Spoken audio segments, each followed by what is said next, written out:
Pamela, welcome. This is Stoke the Fire. You can find out more about us on stokethefire.guru. And we're going to talk for about a half hour about all things astrological for the week with forecast, and then how to really energetically get into it. So I'm Pamela Cuccinell. I'm the astrologer, and I'd like to introduce you to Susie. Hi everyone, I'm Susie Mazzoli, and I will be providing the meditation today for the week. It's a meditation that really charges us up energetically and is based pretty much on the themes that Pamela presents for what's happening cosmically, so that we can really use that information to spiritually surf, let's say, the energies of what's going on for us during the week. I also work as a healer, energetic healer and professional homeopath, and I see clients in person in New York City and also remotely using the wonders of technology. And I can be reached at susiemazzoli-healer.com. And if you're interested to study with me, I have a school, the Art of Energetic Healing School, and our next courses start actually in January. We're full up for the year now. You can find me at energyhealingschoolny.com. And I don't know about all of our friends on YouTube and all of our subscribers, but I just can't believe how quickly we are already in October. And these years are just going faster and faster. And every year, Pam and I offer all sorts of wonderful packages to our subscribers, which you can find at stokethefire.guru. Right. So stokethefire.guru is something Susie and I started doing several years ago, and it was just by subscription. You get the audio. Well, our subscribers still do get the audio the Sunday before the week actually opens. So you can prepare your week, map it out. And you're seeing this on YouTube sometime Monday night, and so we will start talking about that, what the week looks like.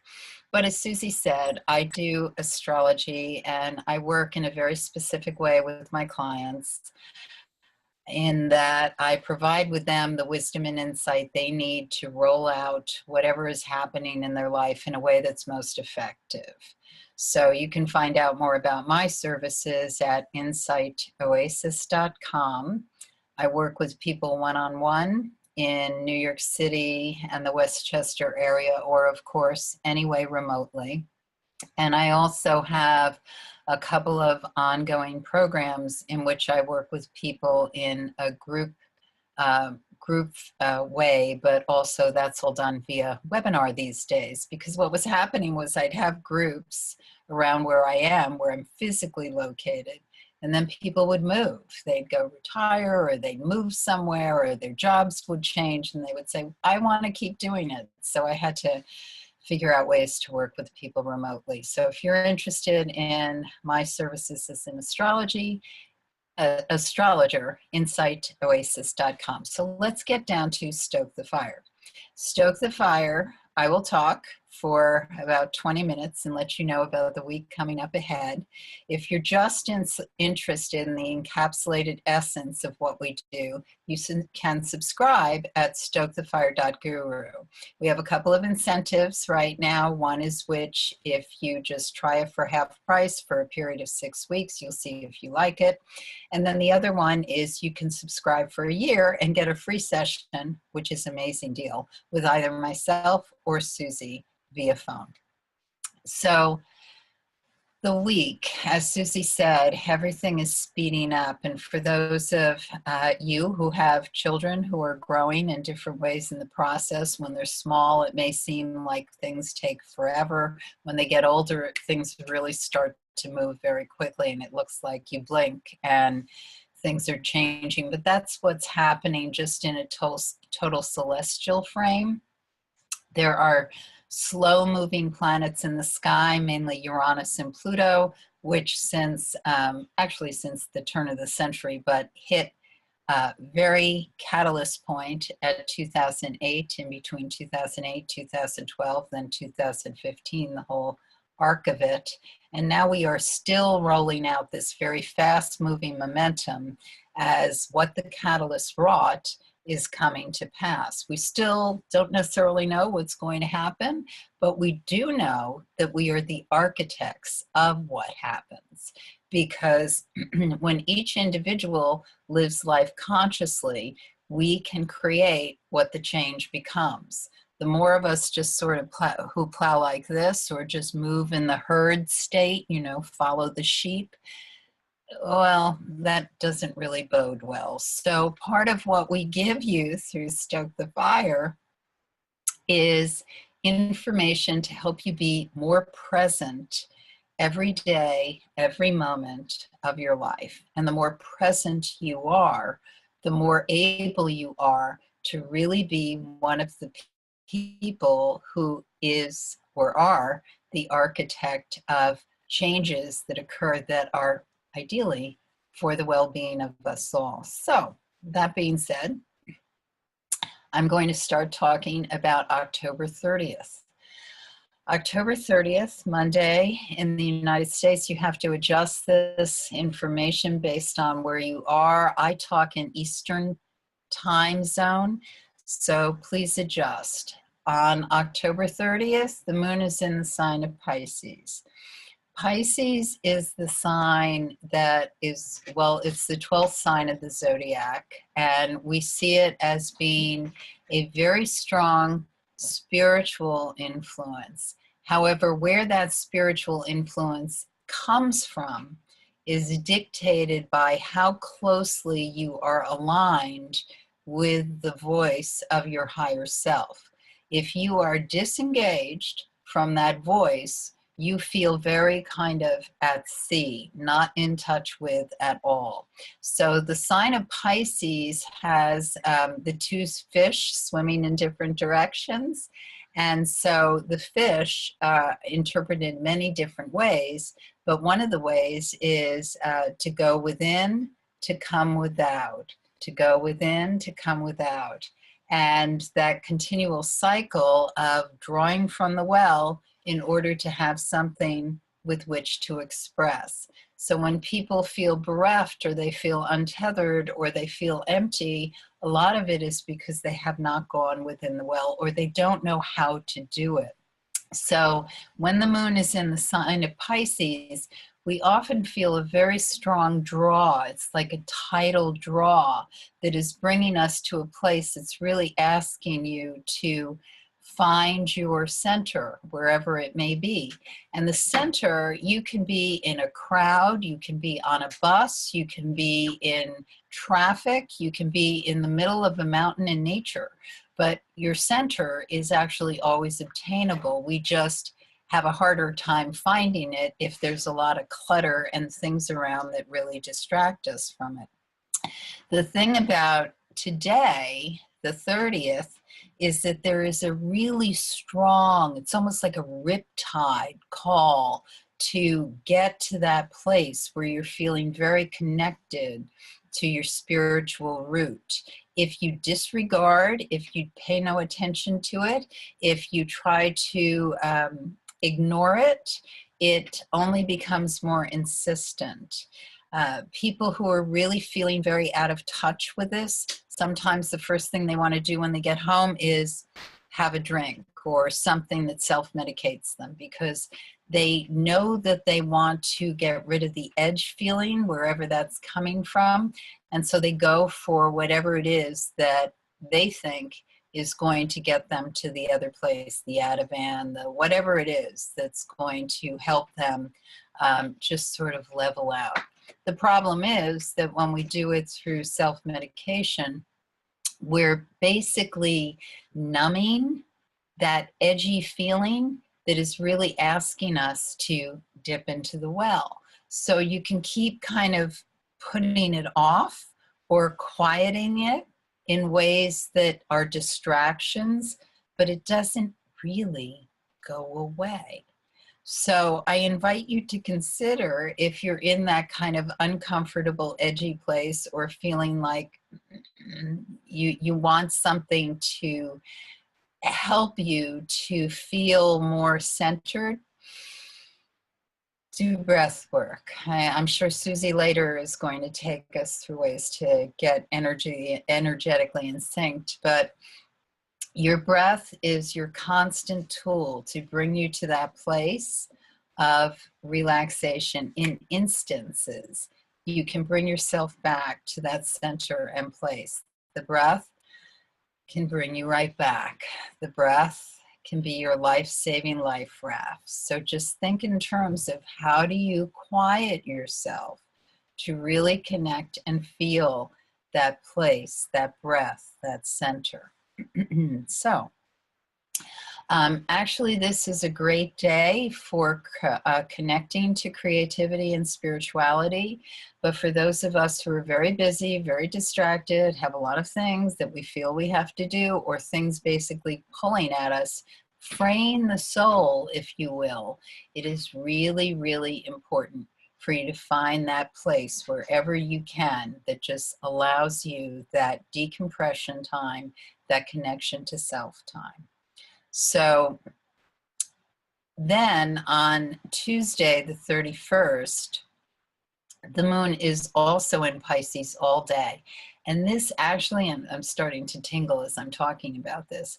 A lot of people, especially earth-based religion people, Wiccan, pagan people recognize October 31st, Samhain, as moving into the veil is very thin. The planes of existence between what we sense or see as being reality and being on the mortal life and being in the immortal netherworld, the veil is very thin. So when we're in this place and the moon is in Pisces, today can feel very, not necessarily anxious, although it might, but there can be a sense of kind of worry.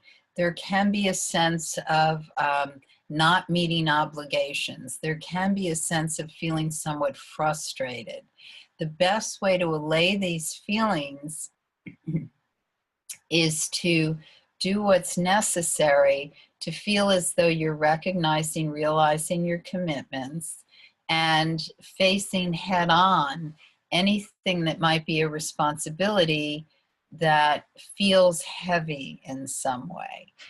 Face it head on, don't avoid it, but facing it head on doesn't mean taking it here.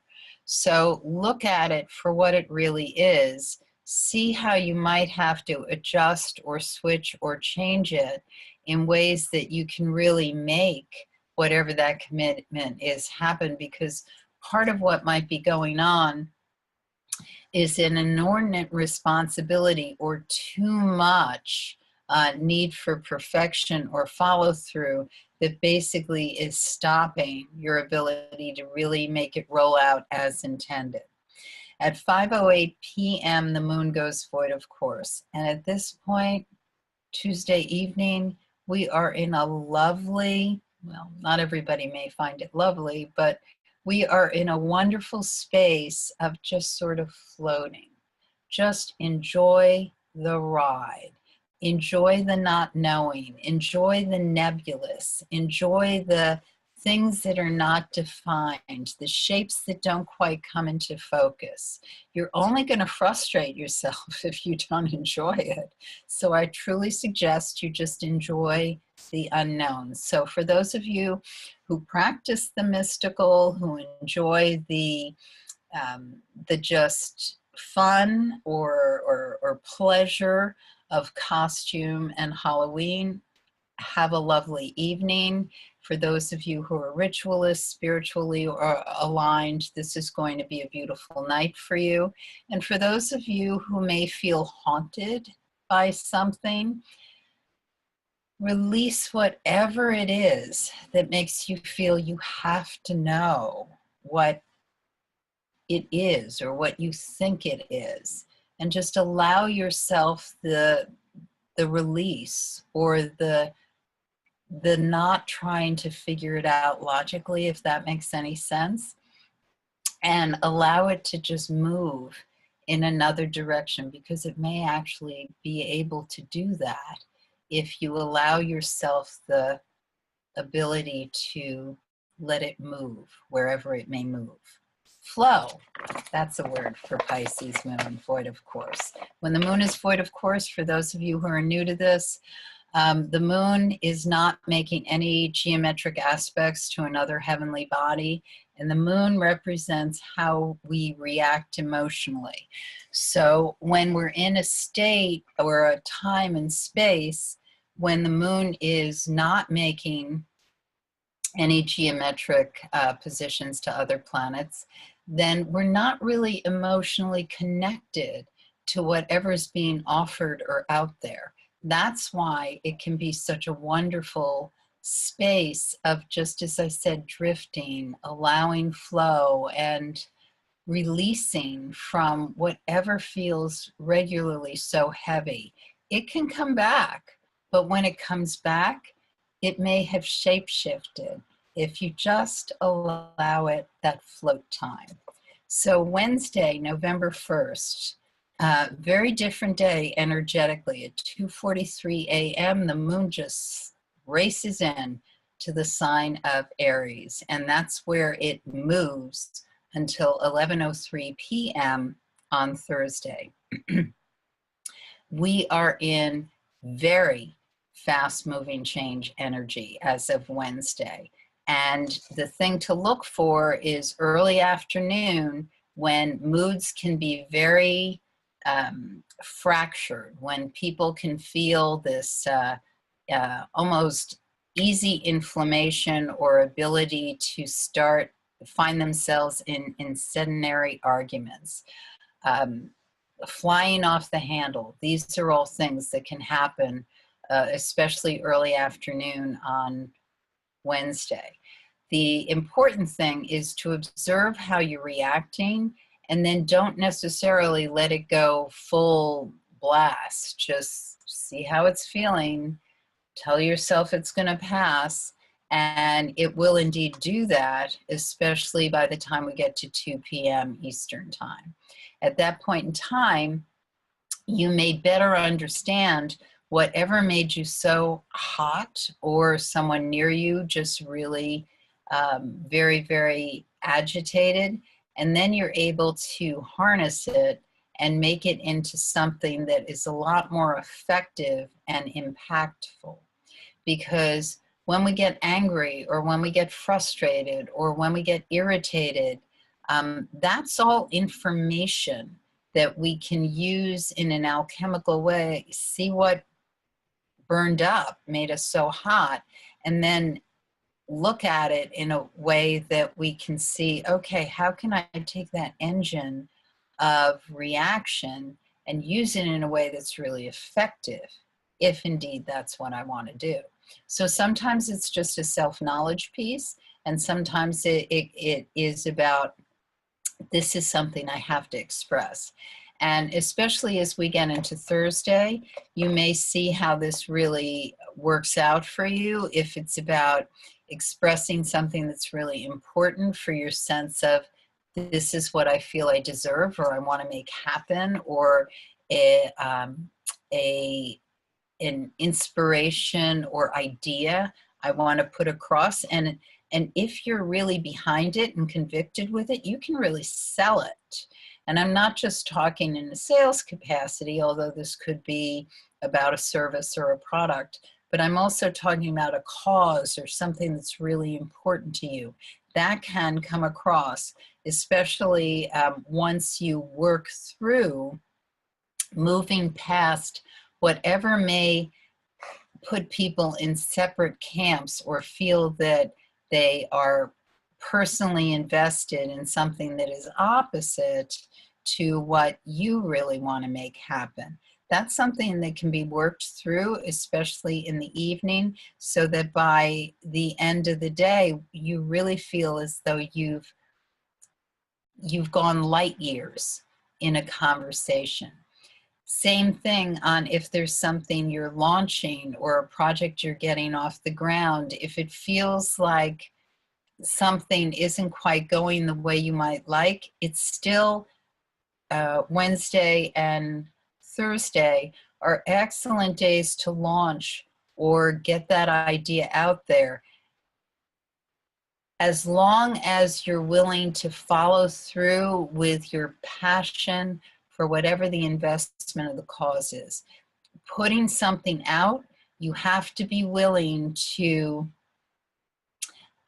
go to battle for it, to really show up and speak for it. So you don't just throw it out of the house and never look at it again. You basically have its back and you follow through. And these days are very charged for successful outcomes. So Friday the 3rd, the moon enters, the moon goes void, of course, at 11:03 p.m. Thursday night. On Friday the 3rd at 5:46 a.m., the moon enters Taurus, and it's in Taurus pretty much through early Sunday morning. So the thing to know about once the moon goes into the sign of Taurus is we're getting very close to that full moon that happens on Saturday the 4th. And two things to keep in mind on Friday is that there's a picture in the sky between Venus and Saturn in basically pre-dawn, and then another picture between Sun and Neptune. So this whole week actually has a great deal of energy around it that's about the high vision, the point of excellence, the place that we really can transcend and ascend to. Of course, we can't hold that every moment because we're human beings, we're flesh and bone. We have ways that we react. We have human frailties, whatever they may be. But we also have moments of absolute, if we allow ourselves, of absolute spiritual transcendence. So Friday can be a day for that. You may only touch it or get a glimmer of it, but it absolutely can be a day where you feel that possibility of what we or you or many can obtain, achieve, or connect to. So it's wonderful to celebrate that, shoot for that. You may be experiencing that in a cultural experience, musically, art.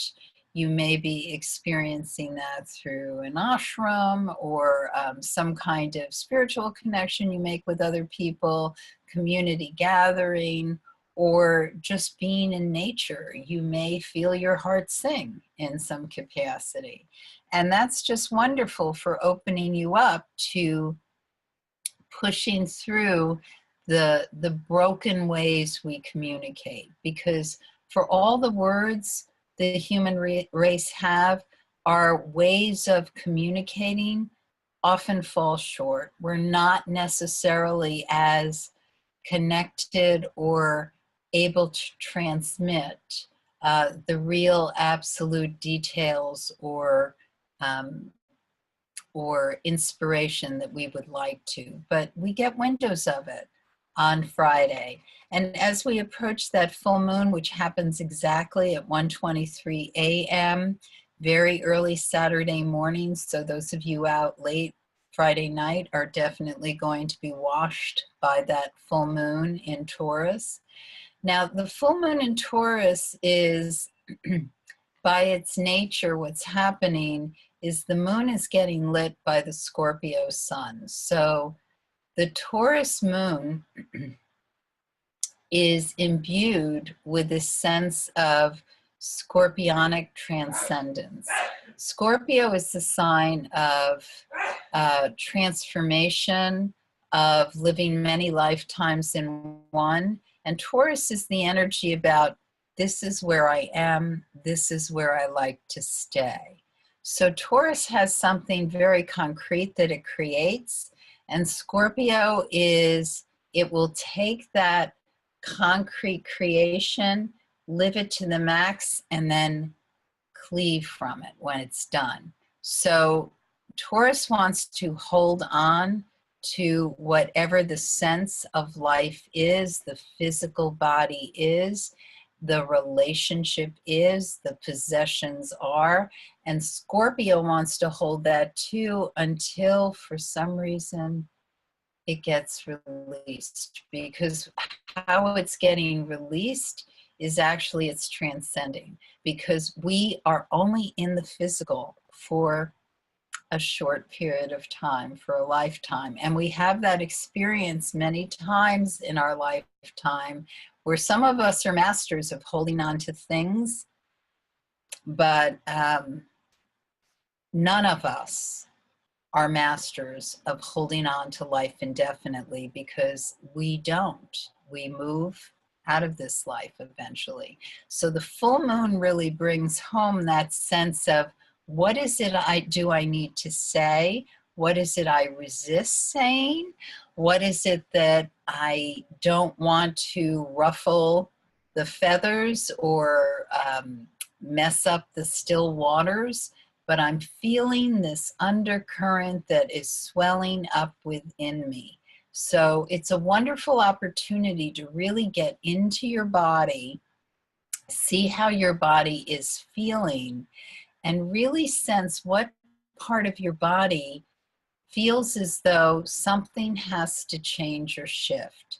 It can be muscular, it can be diet, it can be the clothes you wear, but there's something about, does your body feel safe and secure the way you're doing life at this point in time? And it may feel 100% absolutely this is how you want to do it, but there also may be a little voice that's saying, something has to shift, because there's some friction with this particular full moon.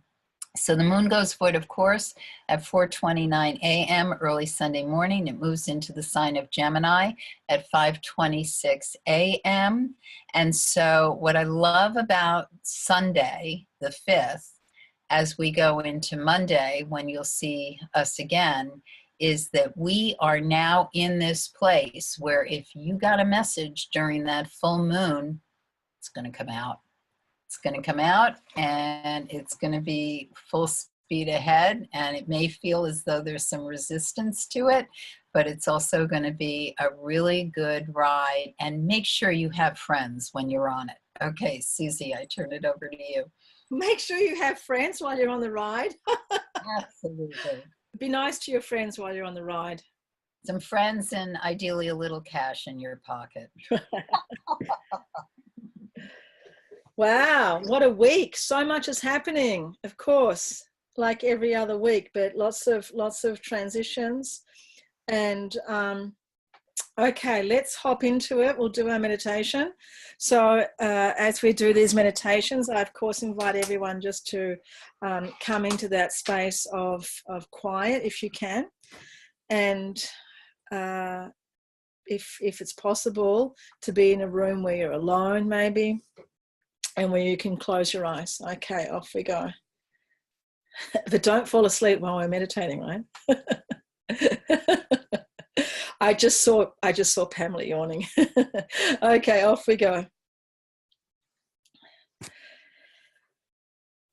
Dear loved ones, we are the Master Teachers. As we begin to work together, feel the energy right now of what you would call the thought processes. And you will notice that you are, of course, vastly intelligent. You will notice that your mind immediately is processing information, organizing, categorizing, perceiving what is happening, knowing what to do next. You are, of course, always vastly intelligent.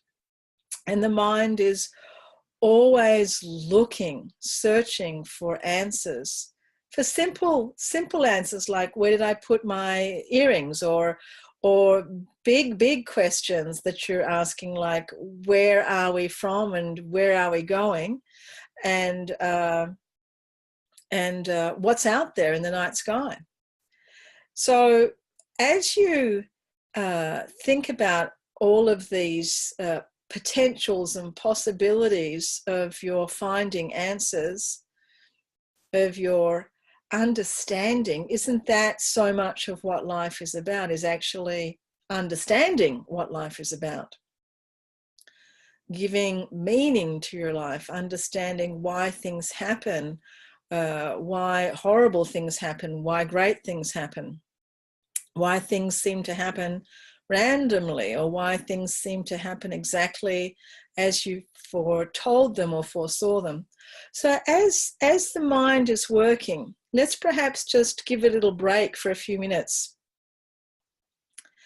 Let's perhaps just allow the questions to be quelled and allow yourself not to be 10 steps ahead and in the position of organizing and knowing what's happening next, but just allow yourself to be still, and in that stillness, find the power.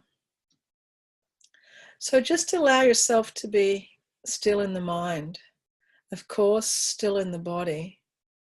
And whenever there is a raging question, or just simply a thought, or just simply, oh my gosh, did I take the water off the stove? Whenever anything happens like that, just hear the thought, hear the mind engaging you, and just allow the mind to just hear that thought or that question or that analysis or that supposition. Just allow it to be like a truck that's going past your house or your apartment. That it makes a big noise coming towards you, it's demanding your attention, it's so loud, and then it keeps going. So the mind is recognizing, it is seeing what is happening, but it's not necessarily engaging. So see if you can find that stillness of the mind, that stillness where you are present and aware, but not engaging, not analyzing. And in that stillness, just drop deeper. It's a relaxation of sorts, of course. And the mind is dropping deeper and deeper into this state of what we might call a meditation state, or just a state of peace, or just a state of quiet. And in this state, you allow things to just naturally arise, to be seen, and to pop out of the way. And as all of this is happening, as you are slowing down the mind and becoming more of a witness rather than a participant, you are more of the person that is just observing at this point, just observing. And as you deepen into these places of observance, you will find that it is not that you come into a void where there is nothing, but you come into a place where everything is. You come into a place where there is immensity, where there is so much diversity. It is as if the mind is on the superficial level, picking one or two or three things to follow. And then when the mind is not engaging, it drops down. It drops into a place where everything exists. And that everything existing could be experienced as a void, because it is vast and huge, and it can be seen as invisible, as simply a mist, or it can be seen as a plethora of ideas, of concepts, or a huge, vast assortment of things, an assortment of realities, so to speak. And the mind can alter into all these different states. And when, dear loved ones, you become more and more aware of the observant space, of this place where you are not necessarily engaging, but a place where you are more observing, you will find that there is a layer. In fact, there are several layers of time and layers of your experience of what you call space. But of course, with your eyes closed, deep in meditation, you could be anywhere at any time, doing absolutely anything. In the mind, in the imagination, or even in the role of observer. So as you come into this space now, feeling the vastness and feeling the neutrality, that your emotions are not really engaged at the moment either. You are in neutral position. You could go forward and you could fall backwards, or you can go in all sorts of directions. But right now, your vehicle is in neutral position. Neutrality. Neutrality of the mind, of the emotions.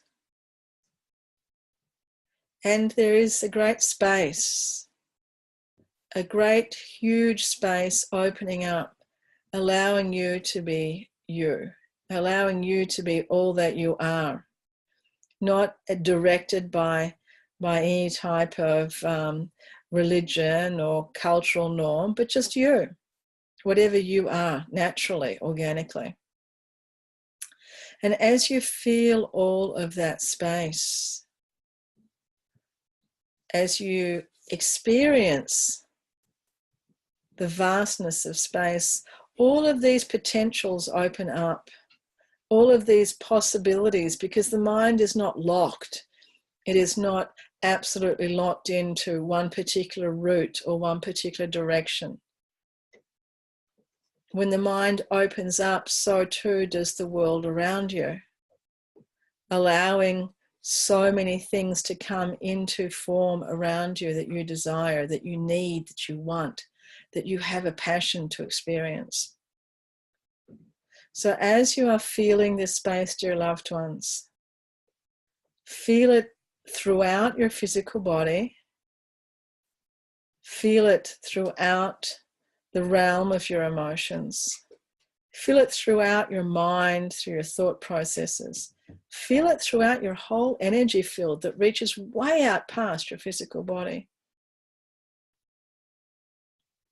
And in the feeling of this, you are now sending these ripples into our universe of openness, of spaciousness, of potential, much, much more potential.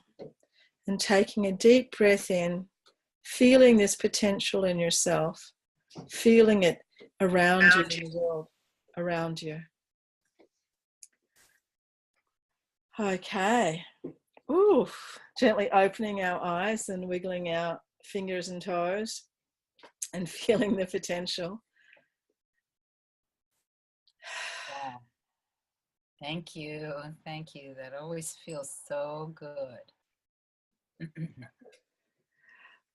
Pam, I can't hear you. You might be muted still. No? Oh, There you are.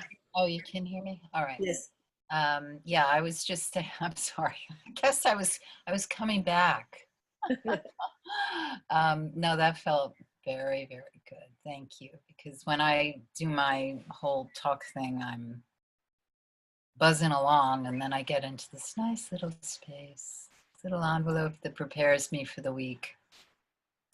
So that's what we do. We prepare you for the week. And if you want to find more about how to get the audio of this on Sunday evening, to just, some people tell me, actually several people tell us that they listen to us before they just kind of go to sleep, and that the recording ends with Susie just kind of bringing us back to this space. So you can get that at stokethefire.guru. And as I said, you can try it for a half price for 6 weeks, see if it's a fit for you, or you can dive in and go for a whole year and get either Susie or I a complimentary session, or you can just decide you want to subscribe as you go. The other thing is, as I said, I'm at insightoasis.com. If you want to know about more astrology, or you can find out about the programs at astrologyinsightnow.com. Susie, you want to tell everybody one more time what it is that you do and how they can find you and what you've got cooking? Sure. You can find me at susiemazzoli-healer.com, and the spelling is obviously on the YouTube on our titles of my last name. And also, if you're interested to study energy healing, I have a year-long course called The Art of Energetic Healing. And we meet once a month, 1 day a month, very intense day. We do 12 days a year. And people receive Reiki 1, 2, and 3 attunements, and I teach them everything that I've learned in the last 25 years from all of my travels and all of my studies, and then all of my experiences, of course, with thousands of clients, I guess, at this point. And also, we have a number of retreats and trips coming up in the next year, which once we get everything planned, we'll put that out there for people that might be interested to join us. But otherwise, join us on Planet Earth for this incredible week on Planet Earth, October the 30th. I can't believe it, 2017. And it's interesting, Pam, I just want to point out the full moon is at 1, 2, 3 on the 4th, which is interesting. Ah, yes, you're always finding those little number things. Yeah, but yes, 1, 2, 3, 4. Lots of love. Bye-bye.